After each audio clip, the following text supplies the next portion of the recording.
Bien, ¿podemos empezar ya? Buenas noches, doctor. Sí, ya podemos empezar. Correcto. Bueno, después me envías la asistencia, ¿ya?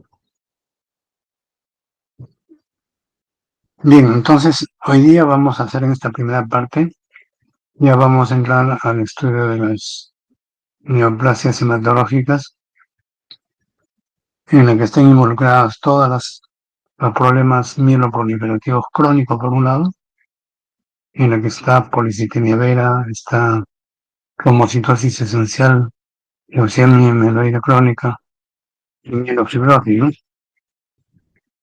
Y también están para las leucemias agudas, linfomas y mielomas. Entonces, esta primera parte vamos a tocar los problemas mieloproliferativos crónicos.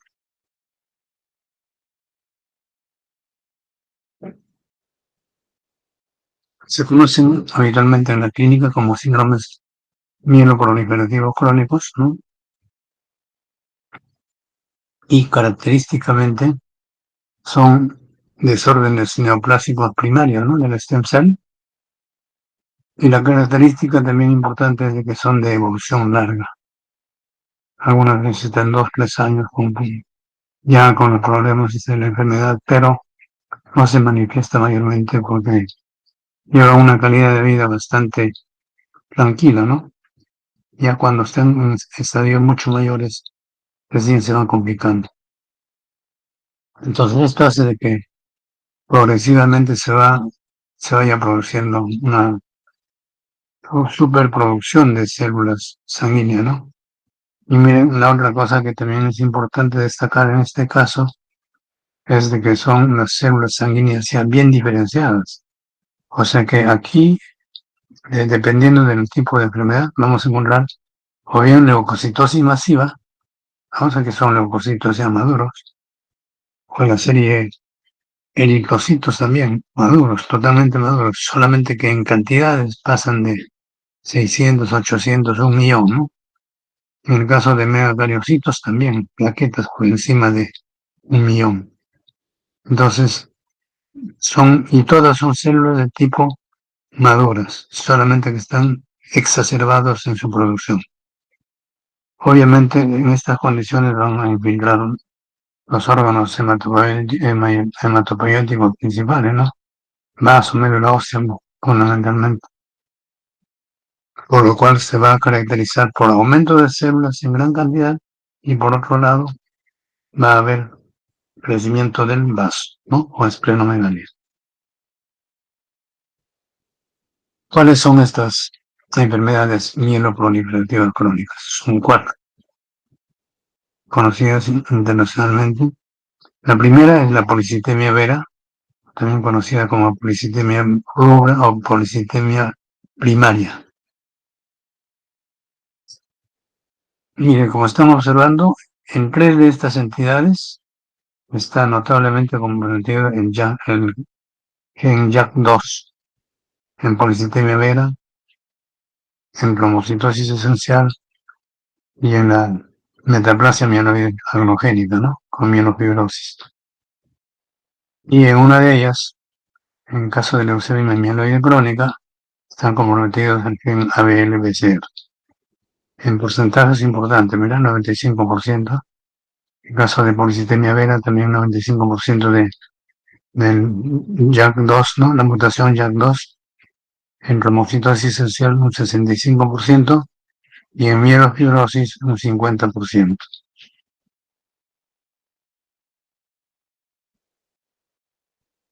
Entonces, vamos a empezar a estudiar cada una de ellas.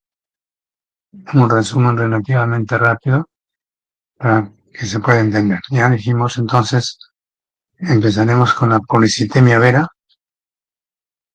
conocida como eritrocitosis primaria, policitemia rubra.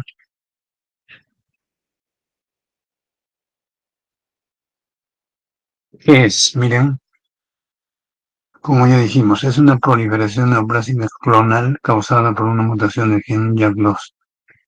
Ese gen JAK2, al mutarse, se transforma en el JAK2 B617F, ¿no? O sea, hay un recambio de valina por fenilalanina, y ese es el JAK2, que hace de que la médula ósea empiece a proliferar excesivamente las células hematopoyéticas ya maduras, o sea, los glóbulos rojos. También puede comprometer la serie leucocitaria o plaquetaria, ¿no? O sea, por eso que en la policitemia podemos encontrar fundamentalmente aumento de glóbulos rojos, por encima del 18% de hemoglobina, o el hematocrito puede estar en 52-53%, ¿no? Pero aparte de eso podemos encontrar leucocitosis y también trombocitosis, o sea, una panmielosis. Pero no es una condición esencial. Lo que sí tiene que haber sí o sí aumento de glóbulos rojos. Entonces ya dijimos, esa mutación va a llevar a una actividad sostenida, lógicamente, de la enzima, ¿no? Yaquinasa, y eso va a producir excesiva cantidad de glóbulos rojos. Es una enfermedad poco común. Es una enfermedad, también hay que decirlo, de que es adquirida, no es hereditaria, y la incidencia mayor está entre los 50 y 60 años de edad, y encontrándose con porcentajes menores al 10% en gente mucho más joven. Miren, ¿cómo se encuentra una paciente o un paciente con policythemia? Los síntomas son bastante inespecíficos, pero hay que tener en cuenta que una paciente de pronto tenga una cefalea, puede tener rash cutáneo, puede tener tinnitus. Y cuando se hace el examen físico, lo que más remarca es la coloración de las conjuntivas, que está bastante marcada, muy congestiva. Fíjense también esas uñas que son medio violáceas, de sobrecarga de hemoglobina, y los labios, ¿no? Los labios que también se ponen medios violáceos. Son características clínicas. Y el paciente puede venir pues con historia de dolor de cabeza, o algunas veces desmayo, o signo de trombosis también, ¿no? Miren, lo que se ha encontrado comprometido es en la deleción de cromosoma 20, en este caso que este es un cromosoma 20 normal, con los brazos largos, y en este caso, mira, uno de los brazos está mutado, hay una deleción, y eso se encuentra en un 50% de pacientes. Pero por supuesto, en los últimos años ya el marcador más directo es el JAK2, por eso se tiene que investigar el JAK2. Entonces, la sintomatología que el paciente va a tener fundamentalmente es de una enfermedad vascular oclusiva, ¿no? Trastornos isquémicos transitorios, dedos isquémicos, ¿no? Por la hipervolemia podemos encontrar dolor de cabeza, vértigo, desvanecimientos, ¿no? Y el aumento de la hipertensión arterial, visión borrosa, todos esos síntomas. Por la hiperviscosidad que también se presenta en ellos, podemos tener también trombosis venosa profunda, angor pectoris o angina de pecho, ¿no? Claudicación intermitente. También pueden ir paradójicamente con signos de sangrado, epistaxis, hemorragia digestiva alta, ¿no? Y diplopía. Entonces, aparte de esos síntomas que estamos observando, esos signos, también corroboramos nuestra sospecha cuando tenemos un hematocrito mayor de 53% si fuera varón, o mayor de 48% si fuera mujer, ¿no? Con eso se alcanza mucho más nuestra posibilidad diagnóstica y tendremos que solicitar, como les digo, el JAK2. El examen físico ya repetiremos, plétora facial, o sea, sensación de llanura en la cara, hígado o vaso, especialmente el vaso grande, más del 80%, hepatomegalia puede haber también, hipervolemia, y con ingurgitación de los vasos de la retina. O sea, cuando se hace un fondo de ojo, se encuentra que estos vasos de la retina también se le conoce en semiología como una vasculatura en salchicha, ¿no? Bien congestiva. Todos estos síntomas van a disminuir considerablemente cuando sometemos al paciente a una sangría roja, ¿no? Lo que equivale a extraerle un promedio de 350 a 450 centímetros de sangre. Con eso disminuye notablemente las características y las complicaciones que pueden haber, ¿no? Sobre todo de la trombosis venosa. En el laboratorio, hematocritos por encima del 51% o mujeres por encima del 48%. Podemos encontrar también, como dijimos, leucocitos moderadamente aumentados, plaquetas también moderadamente aumentadas, ¿no? En la mina periférica, policromatófilos ortocromáticos, ¿no? Por eritropoiesis ineficaz, podemos encontrar aumento de basófilos en pequeñas cantidades y la adhesividad y agregabilidad plaquetaria alteradas. Saturación de oxígeno, eso es importantísimo. Tiene que estar necesariamente con más del 92% de saturación. Porque si estuviera, ¿no? Si estuviera, por ejemplo, con menos del 92%, pongamos 90% de saturación, entonces ya estaríamos pensando más bien en una policitemia secundaria, ¿no? Secundaria a algún problema que esté causando disminución de la oxigenación, ¿no? Como paciente asmático, fibrosis pulmonar y otras entidades. Entonces, en este caso, necesariamente tienen que tomar ustedes la saturación y tiene que estar por encima de 92 para que sea un criterio más de policitemia vera. La vitamina B12 va a estar normal o aumentada y cuando hacemos una médula ósea, lógicamente vamos a encontrar hiperplasia, ¿no? Como señal de que está produciendo gran cantidad de elementos sanguíneos.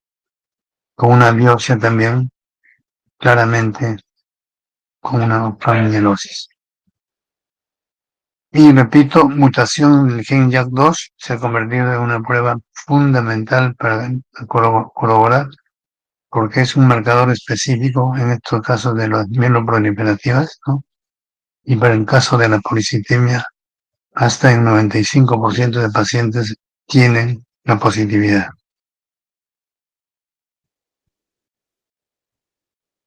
Bueno, hay un poquito que se me ha movido la imagen, pero lo que estamos viendo es, esta parte es un hueso esclerosado, ¿no? Hueso esclerosado, y esto es la médula ósea propiamente, a menor aumento, gran cantidad de células madres de la serie roja, megacariocítica y serie mieloide, ¿no? Aquí en aumento, o sea que están viendo que están llenos de células, ¿no? Casi no hay signos de grasa medular en este caso. Entonces se requiere un estudio de biopsia de hueso.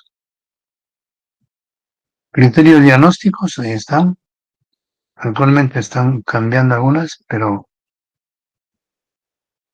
lo que vamos a... Hay criterios diagnósticos de la categoría A y categoría B. En categoría A está el A1, que es la masa globular total, que era un examen excelente, ese examen excelente. Solamente que para ponerlo en práctica se requiere utilizar sustancias radioactivas. Y por eso que se han detectado en algunos casos de esas sustancias radioactivas pueden causar problemas secundarios, ¿no? Asociados a neoplasias. Entonces, esta prueba prácticamente ya está en desuso. Pero es una de las pruebas más importantes porque al final lo que estamos midiendo es la masa globular total, ¿no? Pero bueno, simplemente para conocimiento total. Como decíamos también, en el A2 está la saturación de oxígeno, siempre va a ser 92% o más. Encontraremos también el vasocrecido y una alteración citogenética en médula ósea con lesión del cromosoma 20 y el JAK2 presente. Serían las 4. Criterios de categoría B: plaquetas más de 500.000, neutrófilos más de 10.000, eritropoyetina normal o disminuida, es importante, normal o disminuida, vitamina B12 mayor de 900. Entonces el diagnóstico se puede hacer, miren, con A1 más A2 o A3. Repito, A1 actualmente ya está en desuso, entonces A2 más A3. Saturación de oxígeno con esplenomegalia y A4, mira, A4 solamente, o sea, por el solo hecho de ser único, el problema citogenético, si tienen glóbulos rojos por encima de 18% de hemoglobina y un JAK2 presente, el diagnóstico está hecho. O también podemos tomar 2 condiciones de la categoría A y 2 condiciones de la categoría B. Igualmente, el diagnóstico está. Pero como verán, lo que se destaca siempre es el gen JAK2.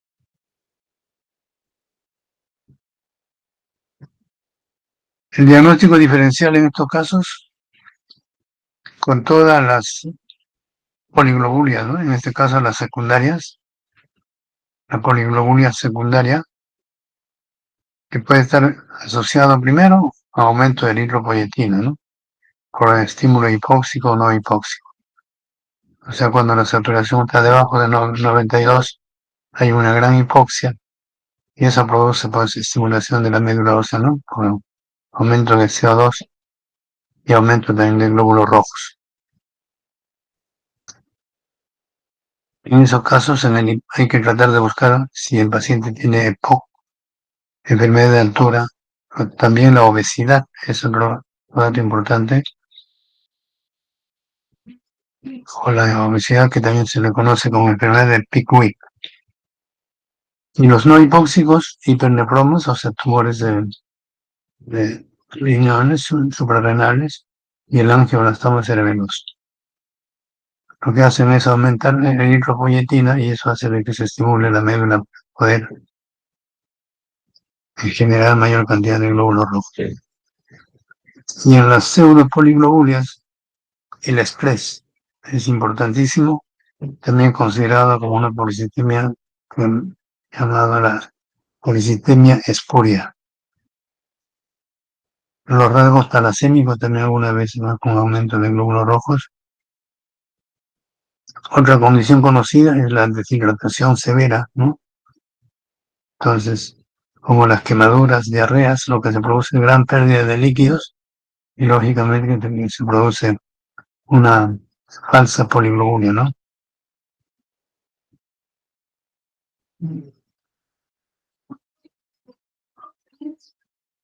Entonces, hecho el diagnóstico, necesitamos el tratamiento. El tratamiento ha mejorado notablemente desde que se utiliza la hidroxiurea, que es la hidroxicarbamida, ¿no? Que actúa directamente a nivel de este gen, bloqueando la producción de glóbulos rojos principalmente, ¿no? Y se da un hidroxiurea a razón de 2 a 3 gramos por día, es solamente vía oral, o sea, 2 pastillas cada 6 horas, y se da hasta mejorar la cantidad de glóbulos rojos. Supongamos que empecemos con 20 gramos de hemoglobina, entonces en un promedio de unas 4 a 6 semanas ya la hemoglobina debe estar en un rango de 17, 16, ¿no? Entrando casi a la normalidad. Y en ese momento se baja la dosis de hidroxiurea. Y habrá un momento en que tengamos que suspender para que no se vaya hemoglobina por debajo de lo normal, ¿no? Pero es la forma como se va manejando en forma monitorizada.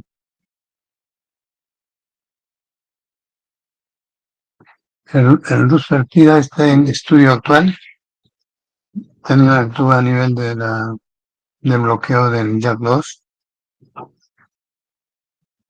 Probablemente más adelante saquen ya información más establecida clínicamente.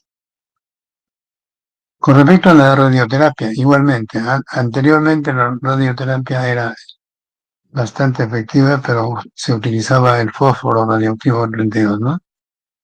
Y también están sacando de la terapia desde que ya hidroxiurea ha reemplazado como quimioterapia complementar. Entonces, el tratamiento de elección para policitemia vera es la hidroxiurea o hidroxicarbamida, es lo mismo. Ahora, la sangría roja es un procedimiento importantísimo, ¿no? Porque si estamos con una hipervolemia necesitamos normalizar y la única manera es hacer una sangría roja, ¿no? ¿Cómo se hace esto? Tratando de sacar un promedio de 350 centímetros 2 veces por semana hasta llegar a una hemoglobina de un promedio de 16. Y por supuesto, paralelamente ya estamos empezando con la quimioterapia, ¿no?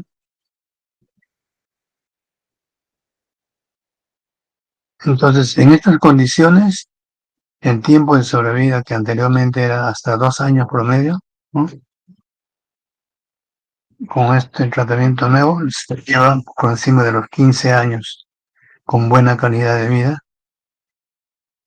Y bueno, pues es de alguna manera una gran posibilidad para estos pacientes y relativamente a un costo bastante accesible. Ya, esa es la policitemia vera. No sé si tienen alguna pregunta.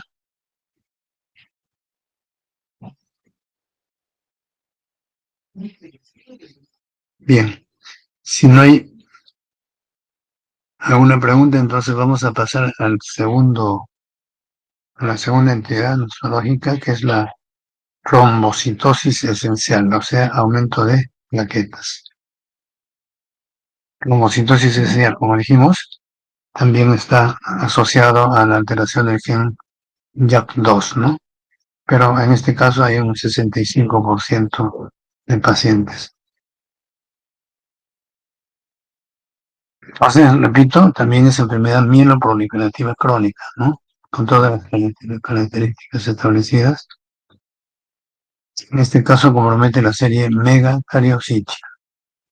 Y esto va a llevar pues a una gran producción de plaquetas implicado en el gen mutado, ¿no? El JAK2. Entonces, en la clínica algunas veces se puede confundir con la policitemia, clínicamente, ¿no? Edad de presentación también, algunos son asintomáticos y ocasionalmente podemos encontrar plaquetas elevadas, ¿no? Ya sea en un examen común de rutina o un examen de chequeo, de pronto salen plaquetas 600, 700.000 plaquetas, ¿no? Entonces pueden ser los primeros indicios de la enfermedad. O algunos vienen con cuadros de trombosis.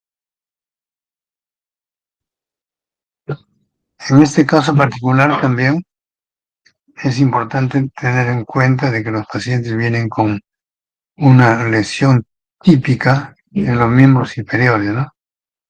Que se llama la eritromelalgia. O sea, es una lesión de tipo angiomatosa, pero que duele, con dolor intenso, que se debe a un grado de isquemia digital, ¿no? O sea, de los dedos. Más adelante vamos a ver la imagen, pero eso es típico, que generalmente se presenta en el borde externo de los pies, pero también algunas veces se puede presentar en miembros superiores. Ya, entonces, esta enfermedad, el 50% de pacientes pueden cursar con trombosis, ya sea trombosis venosa profunda, como embolia pulmonar o algunos microinfartos cerebrales, De ahí la importancia de hacer un buen diagnóstico, igualito que en el caso de la policitemia vera, ¿no? Porque cuando se complican, algunas veces ya son casos irreversibles. Igualmente aquí vamos a encontrar esplenomegalia, o sea, vaso crecido, y también en menor grado la hepatomegalia.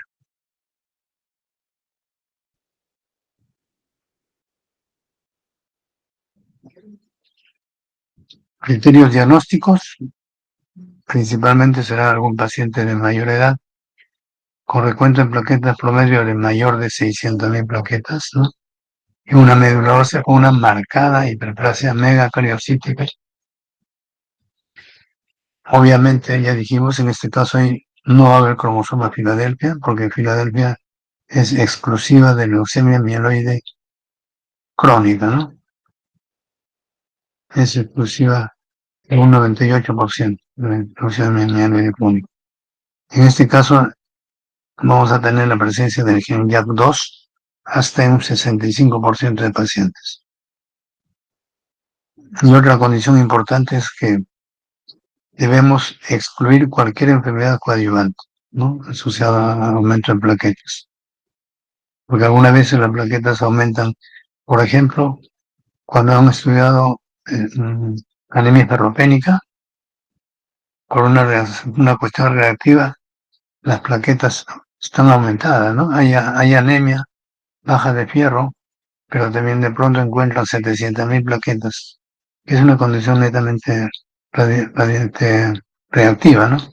Porque cuando dan tratamiento con fierro, se normaliza. O algunos tumores que pueden estar produciendo también enzimas que van a estimular a los megacariocitos que también pueden estar presentes. Fíjense, ahí está la eritromelalgia, ¿no? Es una isquemia digital. Obviamente esto se presenta con un dolor intenso. Los pacientes confunden y algunas veces se confunden con lesiones óseas, ¿no? Pero es netamente vascular. Es prácticamente trombosis en esta zona, ¿no? Digital del tipo arterial, ¿no? Intenso. Esa es la eritromelalgia y eso es un dato importantísimo para hacer el diagnóstico de trombocitosis esencial. En el laboratorio podemos encontrar anemia leve o moderada o severa, plaquetas siempre por encima de 600.000, con agregación plaquetaria normal y una médula ósea con gran hiperplasia megacariocítica. Cromosoma Filadelfia, por supuesto que va a estar negativo, y la mutación de gen JAK2 va a estar presente hasta en 50% de pacientes.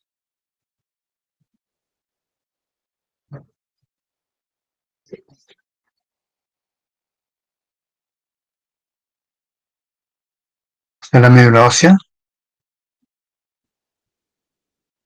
todas estas células grandes son megacariocitos, mira. Megacariocitos. En un solo campo acá hay como 5, como 7 megacariocitos.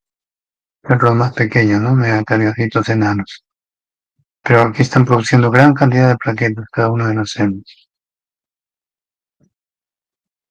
Nuevamente, lo blanco es grasa, ¿no? Grasa medular.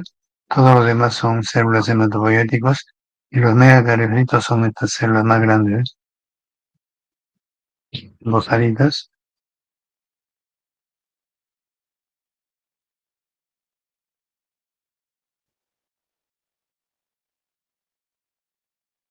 Y hecho hecho el diagnóstico, el tratamiento es muy parecida al caso de la policitemia vera. Miren, pacientes que llegan con plaquetas por encima de 1 millón. En esos casos, utilizar de inmediato hidroxiurea, ¿no? A la misma dosis que policitemia vera, de 2 a 3 gramos de oral hasta bajar plaquetas a debajo de 500.000, ¿no? Y si la cosa estamos en emergencia con algún problema de trombosis, tendremos que recurrir a la plasmaféresis, ¿no? Sacar una buena cantidad de plasma sanguíneo y de ahí sacar una cantidad de megacariocitos, plaquetas. El pronóstico igualmente, ¿no? Ha mejorado bastante, que puede llegar hasta los 15 años de sobrevida, sobre todo con buena calidad de vida.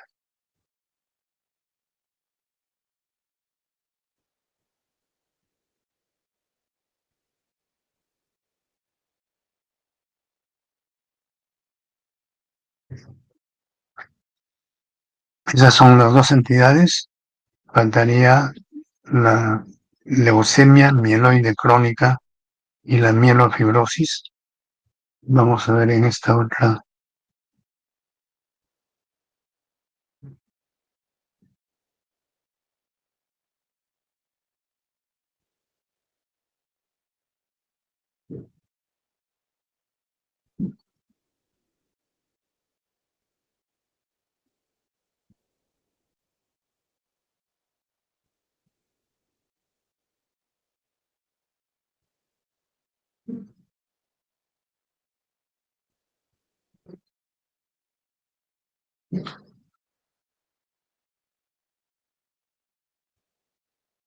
¿Estamos en pantalla? ¿Sí? Sí, doctor. A ver, entonces la tercera entidad mieloproliferativa es la leucemia mieloide crónica. Como fuimos adelantando, aquí está involucrado el gen ABL-BCR, ¿no? Aquí no hay JAK2 alterado. Entonces, leucemia mieloide crónica va a ser una enfermedad mieloproliferativa de evolución lenta, crónica, ¿no? Que se caracteriza por una proliferación de la serie mieloide, principalmente glóbulos blancos ya maduros, ¿no? Estamos hablando de granulocitos, abastonados segmentados. Y obviamente van a salir también, aparte de abastonados segmentados, algunas células inmaduras, pero netamente en fase ya de maduración, como los mielocitos o metamielocitos, ¿no? En pequeña cantidad, pero fundamentalmente aumentados los granulocitos. Entonces, como hay un aumento incontrolado de leucocitos en este caso, van a empezar a infiltrar la médula ósea y el vaso y el hígado, principalmente médula ósea y vaso. Por eso las características de la enfermedad que vamos a ver, fundamentalmente el vaso en este caso es gigante. Entonces, evidentemente lo que se detecta es de que hay una alteración clonal, ¿no?, del stem cell, con intercambio de material genético a nivel del ABL-BCR, que es la translocación 922, ¿no?, que se conoce como cromosoma Filadelfia, pero actualmente ya está establecido que es un intercambio genético entre ABL-BCR. Y esto va a ser el marcador para leucemia mieloide crónica hasta un 95% de pacientes.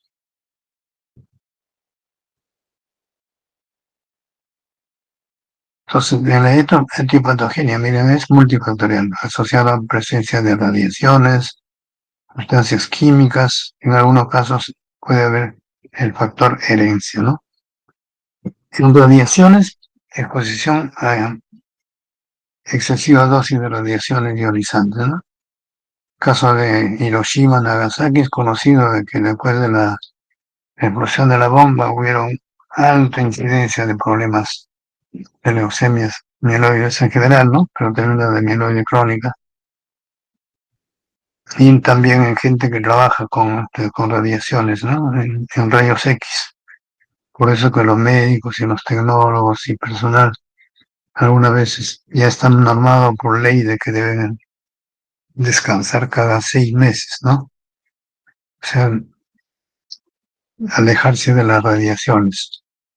Y tienen un marcador, pues, ¿no? Cuando pasan de un marcador que ellos tienen, el marcador de RADS, entonces ya les dan permiso para que puedan alejarse de estas radiaciones. También están involucradas las sustancias químicas, ¿no? Con exposición a ciertos solventes orgánicos, sobre todo el benzol, tienen fertilizantes. Y la herencia, ¿no? Aunque no hay mucha evidencia, pero se han encontrado algunos casos asociados. Miren, eso es lo que tal vez les caiga como una mejor interpretación o expresión de una enfermedad con una leucemia mieloide crónica. Vaso gigante. Ese vaso que está remarcado ahí, ¿no? Que normalmente, ustedes saben que el vaso muchas veces en la exploración física no se puede palpar porque acá está la costilla, con la vista se palpa el reborde costal nada más y no se puede palpar el resto del vaso, ¿no? En este caso, mire, este vaso ha sido infiltrado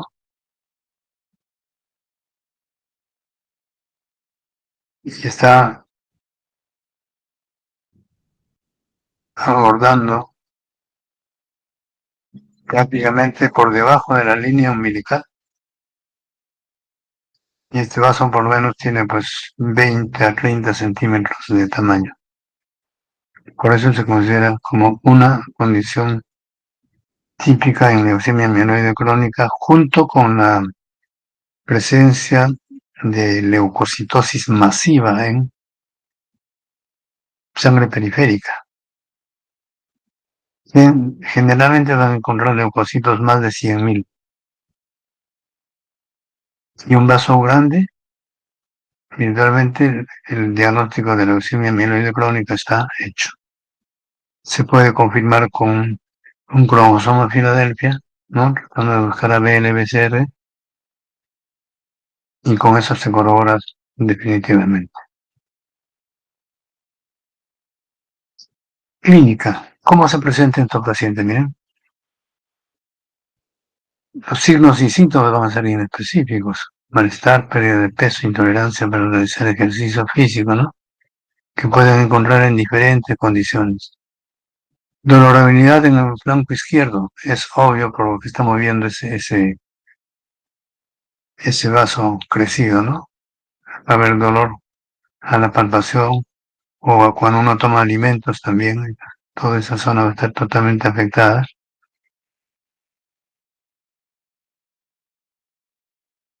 Y cuando tratan de buscar el vaso, muchas veces no pueden identificarlo porque ustedes van palpando y no encuentran el borde, porque el borde está en el exceso, en el extremo muy opuesto, ¿no?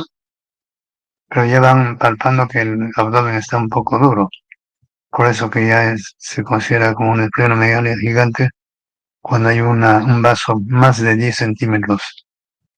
En este caso, me parece que estaba por encima de 15 o 20 centímetros. La otra cosa que tienen que saber en leucemia mieloide crónica es cómo es el curso clínico. Hay 3 fases, ¿no? Fase crónica, que va a durar 2 a 3 años, o que dura, bueno, en caso de que no hubiera tratamiento, ¿no? O sea, como evolución natural, una fase crónica que dura 2 a 3 años, una fase acelerada que puede durar un promedio de 6 meses, y una fase de transformación blástica, hacia una leucemia aguda que va a durar 6 meses más, ¿no? Estamos hablando de un promedio de 3 años y medio, máximo en el supuesto caso de que no hubiera tratamiento, o sea, sigue una evolución natural. Y en la evolución natural, lo que tienen que también saber es de que la leucemia mieloide crónica, el 100% de pacientes va a pasar necesariamente sí o sí a leucemia aguda, ya sea en su forma mieloide o linfoide. El 100%. Más adelante vamos a ver, solo que actualmente tenemos un arsenal terapéutico en la quimioterapia que hacen de que este curso clínico que se trate de alterar de alguna manera en pro del paciente, ¿no? Por ejemplo, la fase crónica, en vez de estar en 2 a 3 años, se están consiguiendo, digamos, periodos mucho mayores, como entre 10, 12 años, ¿no? Que ya es un logro importante. Y algunas veces hasta 15 años. Entonces, eso es un logro importante porque en ese periodo inclusive se puede conseguir una calidad de vida bastante mejorada.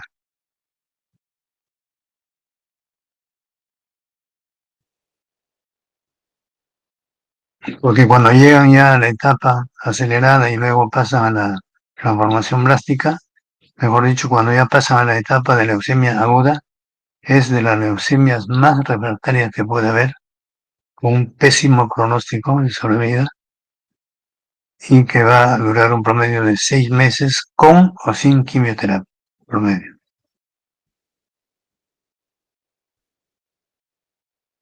Entonces, miren, la fase crónica, hemos ido adelantando ya, ¿no? Es un estado clínico estable que va a durar un periodo de 2 a 3 años y el 30% de pacientes al momento del diagnóstico van a ser asintomáticos, sin ningún problema y solamente pueden hacerse un hemograma y de pronto por alguna razón le dicen usted tiene 120.000 leucocitos y por ahí se empieza a hacer todo el estudio, ¿no? Y ya se detecta.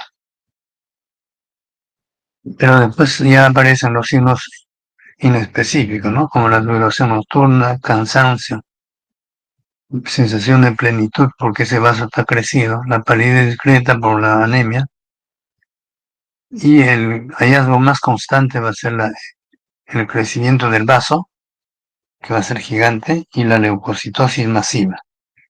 Y otro dato importante también, la fosfatasa alcalina granulocítica va a estar disminuida.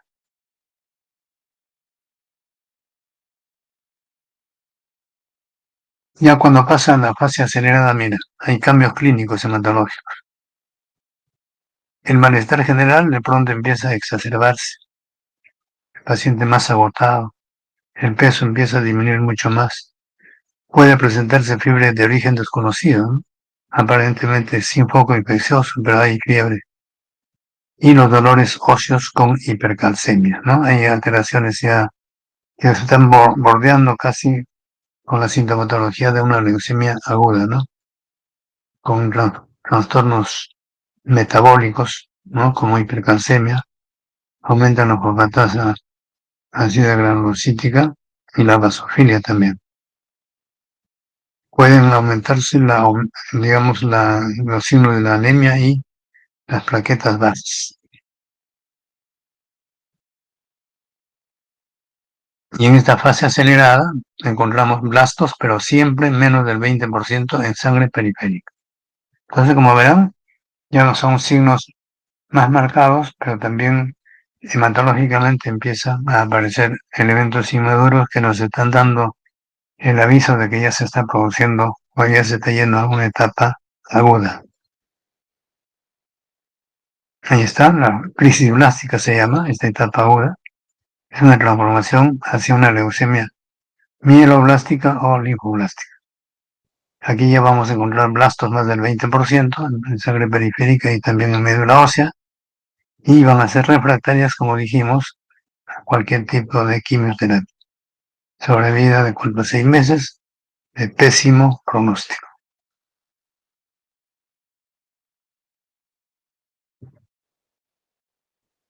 El diagnóstico, simplemente para remarcar, cuadro clínico con los síntomas que ya hemos visto, signos y síntomas. Siempre van a tratar de buscar el hígado. Si no es gigante, pero por lo menos va a estar crecido. Tendrán que apoyarse con una ecografía. Dato importante, leucocitosis. 50, 60.000, 70.000, 100.000, con facilidad 200.000, ¿no? Entonces, eso es un fuerte aviso. Y cuando hacen la diferencial en la lámina periférica, lo típico encuentran, como decía, granulocitos, o sea, bastonados, segmentados, y presencia de mielocitos, metamielocitos, ¿no? bastonados, cementados, linfocitos bien bajos, ¿no? Linfopenia siempre. ¿Por qué? Porque hay aumento de la serie granulocítica, mieloide. Y ustedes van a pedir el estudio de cromosoma Filadelfia, que va a ser positivo, ¿no? 95%. En ABL y BCR presente. Y el JAK2, sí, como no tiene nada que hacer acá, va a salir negativo, obviamente. Tener en cuenta de que el cromosoma Filadelfia, repito, es estrictamente asociado a leucemia mieloide crónica. Excepcionalmente, ojo, pueden encontrar ustedes el cromosoma Filadelfia en leucemia mieloide aguda. O sea, una leucemia aguda con cromosoma Filadelfia presente, ¿no? Pero en un porcentaje mínimo, de 1 a 5%. Pero la característica fundamental es de la leucemia mieloide crónica. Esto para mostrarles, mira, cuál es cómo ven ustedes o cómo pueden estar. Si estuvieran ustedes fuera de Lima, donde pueden hacer un examen de laboratorio, lo único que harían es sacar en un tubo sangre, miren, y después mandarlo a centrifugar. Cuando ustedes hacen esa centrifugación, normalmente, ¿qué ven? La primera fase es una fase de glóbulos rojos, ¿no? Fase de glóbulos rojos. Y la segunda fase es plasma, pero ese es en un tubo, digamos, en un paciente normal. Entonces, en un paciente normal lo que se ve es fase de glóbulos rojos, e inmediatamente se ve el plasma encima, ¿verdad? Entre ambas lo que observan algunas veces es una línea bien fina, muy fina, que corresponde a los leucocitos, que hace que prácticamente es imperceptible cuando ustedes ven un tubo normal. Pero en este caso, mira que estamos observando.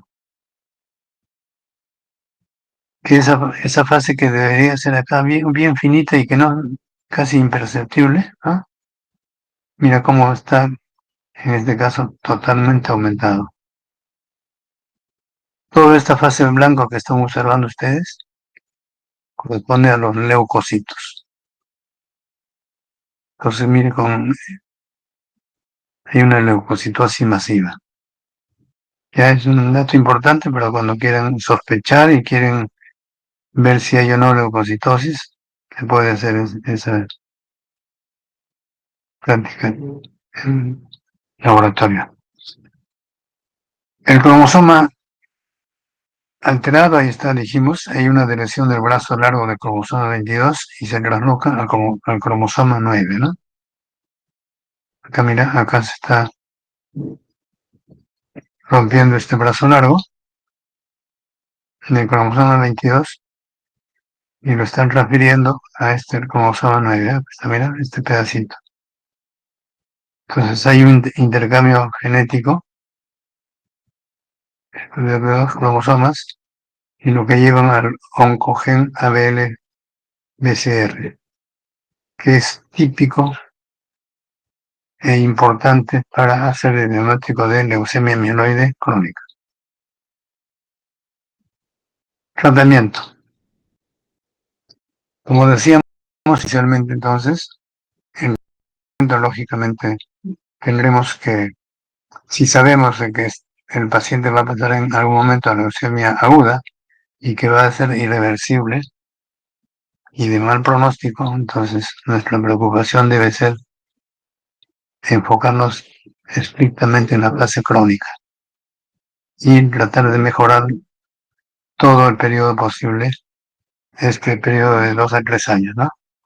Entonces, actualmente tenemos la quimioterapia como de primera línea, es el imatinib o el dasatinib, ¿no? Son dos importantes, pero siempre se empieza con el imatinib, Es vía oral nada más, de 400 miligramos por día, vía oral, ¿eh? Esto se da por periodos largos, tratando de bajar los leucocitos, por ejemplo, si estuviera en 200.000, empezamos a dar hidroxiurea en 4 o 6 semanas, un control de hemograma, y puede estar bajando a un promedio de 20, 30.000. En el momento en que lleguemos a un promedio de 10.000, que es ya casi la normalidad, ¿no?, de leucocitos, entonces suspendemos. Suspendemos porque nos podemos pasar al otro lado de una aplasia, ¿no? Entonces hay que monitorizar. Cuando hay resistencia después de muchos años a la quimioterapia con imatinib, está saliendo un nuevo producto que es el dasatinib, del mismo grupo, pero tiene mayor actividad. Anteriormente usábamos la hidroxiurea,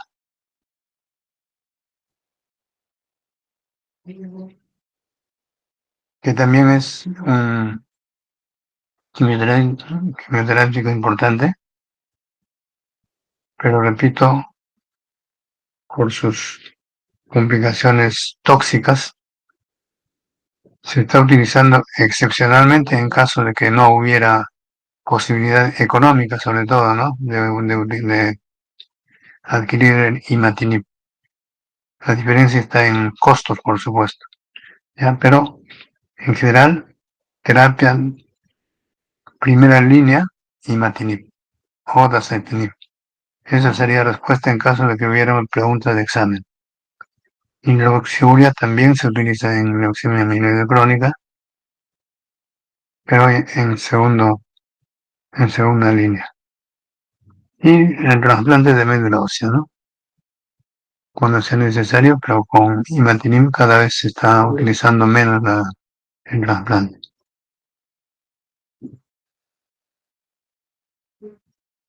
Cuando ya el paciente llega, bueno, el comentario en todo caso, en este caso, antes de ir a la otra fase, en esta etapa crónica, entonces el objetivo es tratar de pasar por lo menos 10 o 15 años de sobrevida con buena calidad de vida. Cuando por alguna razón se produce la resistencia a quimioterapia, ya pasa a una etapa aguda, ¿no? En ese caso se utiliza la misma quimioterapia de leucemia mieloide aguda o linfoide aguda, con el mismo esquema, pero repito, con pobre respuesta al tratamiento. El pronóstico siempre va a ser malo, con un periodo cortísimo de sobrevida.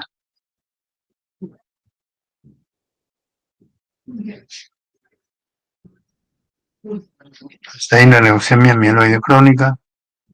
¿Alguna pregunta, jóvenes? ¿Seguimos? ¿Sí? Sí, doctor. Sí, sí, doctor, todo claro. ¿Preguntas? No. Seguimos entonces.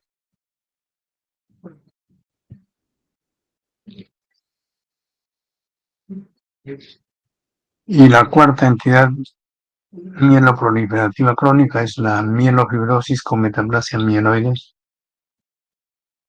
que también es una enfermedad neoplásica asociada a la mutación del JAK2.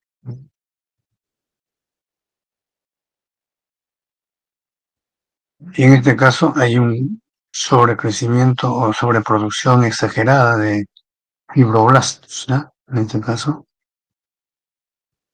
Y es que en este caso el factor estimulante del crecimiento de megacarioциtos estimula a las células y van a producir gran cantidad de fibroblastos, ¿no?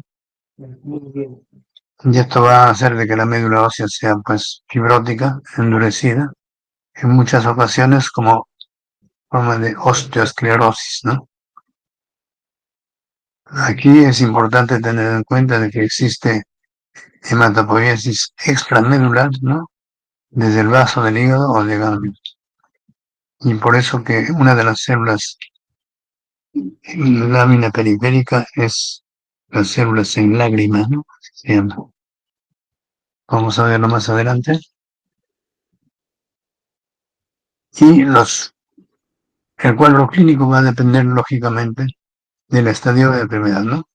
En estadios iniciales son totalmente asintomáticos, con malestar, debilidad, pérdida de peso, ¿no? Dolor abdominal difuso en el flanco izquierdo, justamente porque también vamos a encontrar crecimiento del vaso. ¿Ya? O sea que el crecimiento del vaso en el leucemia mieloide crónica es gigante. En la mielofibrosis también es un poco menor, tan igual como en el caso de la policitemia vera. Y ocasionalmente puede estar asociado a hemorragias o dolores óseos, ¿no? Cuando pedimos exámenes de laboratorio vamos a encontrar principalmente una anemia de diferente magnitud, pero sí vamos a encontrar también leucocitosis mayor de 50.000, ¿no? Que es bastante, casi en más del 50% de pacientes, 50 o 60.000 leucocitos, y si la enfermedad está muy avanzada puede estar a la inversa en una leucopenia. Aquí miren, en lámina periférica es clave. Si en lámina periférica ustedes le muestran células en lágrima, el diagnóstico directo sería mielofibrosis, ¿no? Entonces, es un dato importante para el diagnóstico. La biopsia de hueso es también importante hacer en este caso y vamos a encontrar signos de fibrosis esclerosante de hueso. Va a estar alterada la arquitectura, la fosfatasa alcalina leucocitaria aumentada, ¿no? En cambio, dijimos, en la leucemia mieloide crónica, la fosfatasa alcalina leucocitaria está disminuida. Cromosoma Filadelfia negativo y el gen JAK2 positivo hasta en un 50% de pacientes. Entonces, como están viendo, en estas tres entidades asociadas al JAK2, siempre va a haber crecimiento de vaso o de hígado, leucocitosis, trombocitosis o aumento de fibroblastos en este caso, ¿no? Y en los tres casos también va a estar presente el gen JAK2 mutado en porcentajes distintos, ¿no? Miren, ahí están las células en lágrima, que también se le conoce como dacriocitos, célula en lágrima. Varias, ¿no? Acá hay otra también. Son típicas, ¿no? De una metaplasia mieloide. Eso más los hallazgos clínicos que ya hemos establecido y con aumento de fibroblastos, el diagnóstico de mielofibrosis está hecho, ¿no? Por supuesto, con JAK2 positivo, está un 50%. Ahí están, miren la médula ósea en este caso. Zona roja es el hueso que está totalmente esclerosada. Y la hiperplasia, gran cantidad de fibroblastos, mira. Hay disminución de la serie hematopoyética, pero más bien hay gran aumento de fibroblastos. Gran cantidad de fibroblastos. Y es un estadio muy avanzado, ¿no? La mielofibrosis. En tratamiento, miren, tanto como la policitemia o la eritroblastoma, o el aumento de glóbulos rojos, en este caso también se utiliza la hidroxiurea, exactamente con las mismas dosis, de 2 a 3 gramos por día, vía oral, con el cual se disminuye el tamaño del hígado, también la cantidad de leucocitosis. La última. Sí, pues la última de las 4 entidades que hemos estudiado de las enfermedades mieloproliferativas crónicas. Ustedes mañana o el lunes posiblemente ya empiecen a estudiar leucemias agudas. Entonces acá lo que les tengo es una revisión rápida de leucemia linfática crónica, ¿no? Entonces, haríamos tal vez 5 minutos de break para tomar una media hora final para hacer leucemia linfática crónica, o prefieren continuar de una vez. ¿Podríamos continuar, doctor, por favor?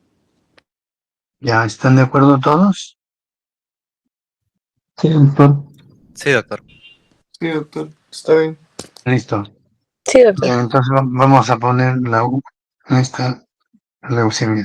Esta que ya no es, por supuesto, ya no está dentro del grupo de las síndromes proliferativos crónicos, ¿no? No es una leucemia linfática crónica.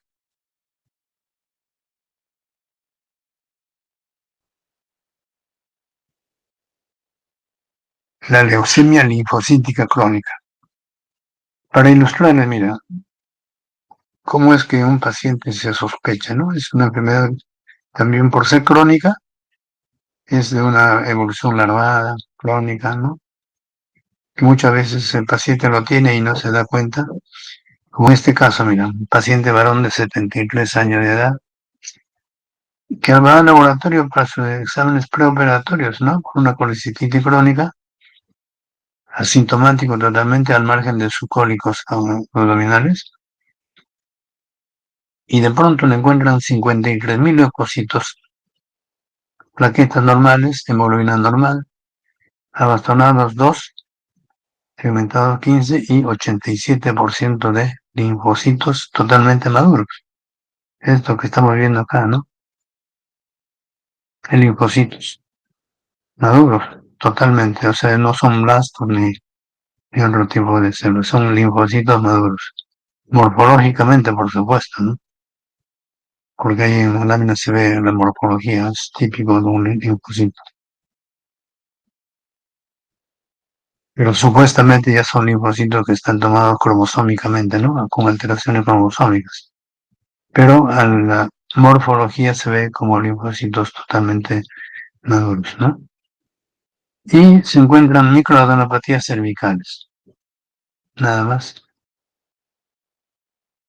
En ese caso, inclusive, aquí podemos plantear alguna posibilidad de un linfoma, ¿no? Por las adenopatías.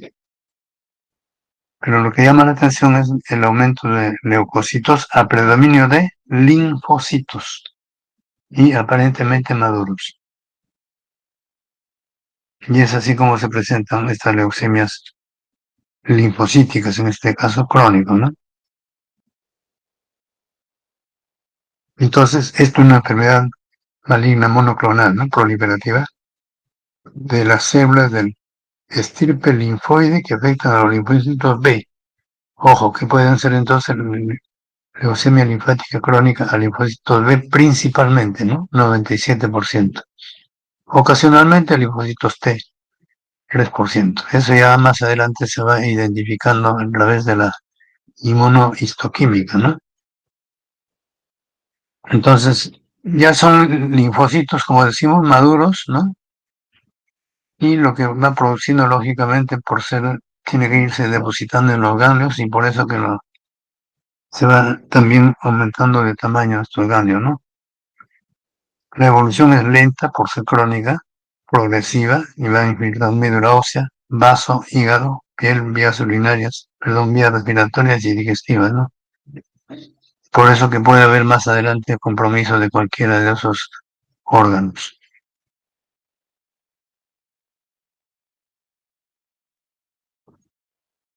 La edad, también por encima de los 60 años de edad, con características de cronicidad. Se dice de que hay un 10 o 15% pueden entrar en remisión espontánea por el efecto de la vigilancia inmunológica que pueda tener el paciente, ¿no? Entonces, transitoriamente se puede encontrar y efectivamente, ¿no? Pacientes que dicen, he tenido pequeños ganglios por un periodo y después de unos meses me han desaparecido, ¿no? Entonces es probable que por ahí haya habido una remisión espontánea y que de nuevo, después, más adelante empiezan a producirse nuevos episodios, ¿no? Entonces, predominio masculino sobre mujeres, 2/1. Las radiaciones son pocas, no han estado en relación mayormente. Y la enfermedad es asintomática en la mayor parte de veces en el momento del diagnóstico, ¿no? Citogenética. Se encuentran alteraciones citogenéticas como las hiperdiploidías con cromosoma 47, ¿no? Las cronopasiones 12-14 también, que es típico para la leucemia linfática crónica, o la trisomía 12. Entonces, estar pendiente de eso, buscar también el linaje del tipo de células, si son células B o T, en la inmunohistoquímica de células B, miren, CD5 positivo, CD23 también positivo, y va bien la ciclina D1 sale negativo. Eso es para hacer diferencia justamente con lo que decíamos, con un tipo de linfoma, ¿no? Que tiene ciclina D1 positivo. Por eso que en los últimos años, en las últimas clasificaciones, se están tratando de poner a la leucemia linfática crónica dentro del grupo de los linfomas. Posiblemente en la segunda reunión van a esclarecer muy bien eso.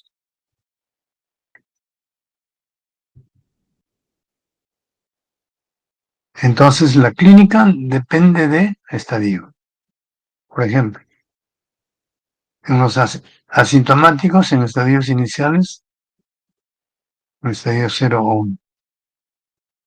Si hay hemorragias con crecimiento de hígado vaso, adenopatías o anemia, cualquiera de esas en los estadios más avanzados, ¿no? O sea, en los estadios 3 o 4. Entonces, las adenopatías van a estar crecidas por sobrecrecimiento o sobreproducción de leucocitos, más de 50.000, ¿no? Y los linfocitos en mayor proporción, 90% de linfocitos maduros.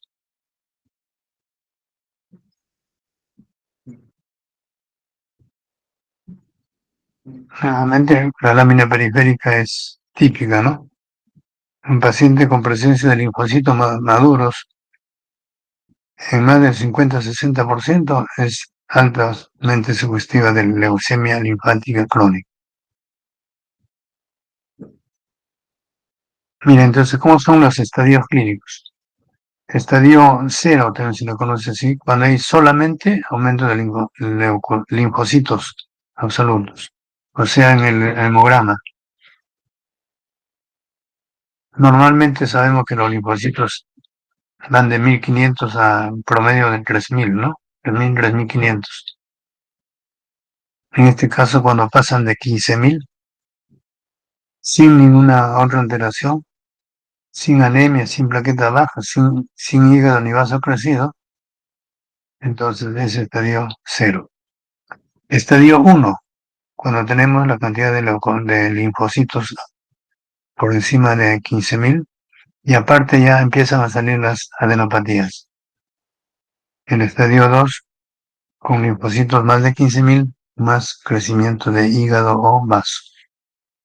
El estadio 3, linfocitos más de 15.000, con presencia de anemia. Es un dato importante. Con anemia, mira, linfocitos más de 15.000 y anemia, por más de que no presenten nódulos, ni hígado, ni vaso crecido, ya estadio 3.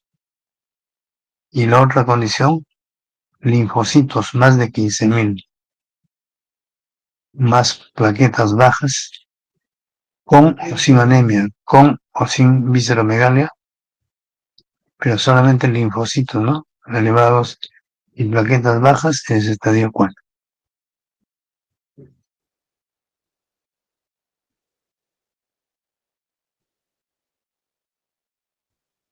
Las complicaciones de la leucemia linfoblástica crónica ya dijimos, básicamente la anemia, trombocitopenia, dependiendo del estadio en que se encuentre. Podemos encontrar hipogamaglobulinemia en 2/3 partes del paciente y lógicamente eso va a implicar de que el paciente va a estar con infecciones resistentes, ¿no? Sobre todo por problemas neumónicos o problemas gastrointestinales que pueden llegar muchas veces a problemas sépticos, porque esa cantidad de leucocitos paradójicamente son poco activos, ¿no? Son displásicos, no cumplen su función inmunológica. También en algunas ocasiones están asociados a anemia hemolítica autoinmune o PTI, ¿no? El síndrome de Evans, hasta en un 30% es encontrado, por el cual se utiliza como un tratamiento complementario corticoides para mejorar ya sea la anemia hemolítica o el PTI. Tratamiento: pacientes con estadios 0 o 1, simplemente observación. No requieren tratamiento y los pacientes miren tienen un tiempo de sobrevida de promedio de 10 años sin ningún tipo de tratamiento. Cuando pasan estadios 2 y 3 hasta 4, 5, hasta el 4, ¿no? Actualmente ha salido el ibrutinib asociado al rituximab. El rituximab porque vienen del estirpe B, ¿no? Cuando la leucemia linfática crónica tiene CD20, ¿no? Que nos está diciendo que es estirpe B. Entonces ahí actúa muy bien el rituximab. Y el ibrutinib es una terapia dirigida, ¿sabían? Que va directamente a la célula que está comprometida cromosómicamente. Esas son las dos terapias actualizadas. Anteriormente se utilizaba clorambucil. Por muchos años se ha utilizado, pero simplemente era con la condición de bajar la cantidad de linfocitos, ¿no? Actualmente, repito, el ibrutinib es una terapia dirigida de manera que no hay mayor reacción colateral. Van dirigidos a la célula tumoral. En cambio, los otros quimioterápicos, además de eliminar células tumorales, eliminan células colindantes, ¿no? de la zona. Y por eso se producen todas las complicaciones que algunas veces son mortales, ¿no? Sepsis o hemorragias masivas. Bendamustine es otro producto que actualmente estamos en estudio y que están utilizándose en este tipo de enfermedades crónicas. Con un tiempo de sobrevida hasta en 10 años, aún estando en estadios 2, 3 o 4. Entonces, como ustedes verán, en las linfoproliferativas, en las mieloproliferativas crónicas, como la policitemia, trombocitosis esencial, leucemia mieloide crónica, mielofibrosis agonogénica, y en la leucemia linfática crónica, tenemos un buen arsenal de medicamentos actualizados y con muy buena opción de poder mejorar las condiciones de vida del paciente. Me parece que es la última. Sí, la última. Preguntas finales, chicos.